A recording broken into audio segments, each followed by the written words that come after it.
खरं तर 16 आणि तारखेलाच मान्सूनची एंट्री झाली होती, पण महाराष्ट्राच्या पावसाला एक वेगळंच वळण दिलं गेलं होतं.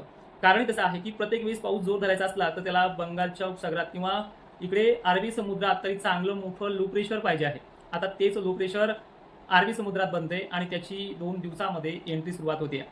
आता कालच्या व्हिडिओमध्ये तुम्हाला बाकीच्या सर्व जिल्हे वगैरे सांगितलेत, पण ह्या 2 दिवसामध्ये जर भटान वातावरण वाटलं तुम्हाला तर काळजी करू नका.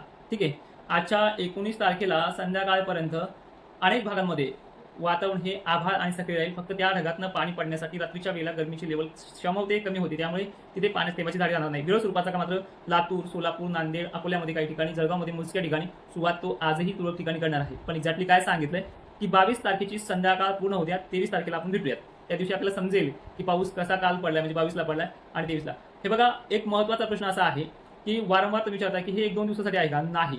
तर हे 22 पासून व्याप्ती मोठी सुरुवात केली तर ती चक्क 3 जुलैपर्यंतही राहू शकते. म्हणजे जवळपास 10 दिवसापर्यंत पावसाचा रोज विभागानुसार आणि जिल्ह्यानुसार रोज त्याचा रपाटा चालूच राहणार आहे. एखादा दिवस त्यामध्ये गॅपही घेऊ शकतो, एकंदरीत 24-25 किंवा 26ला गॅप घेऊ शकतो एक दिवसासाठी काही भागांना. नाहीतर त्याचा जो लागोपाठपणा आहे तो वारंवार चालत राहणार आहे. अशीच पद्धत ह्या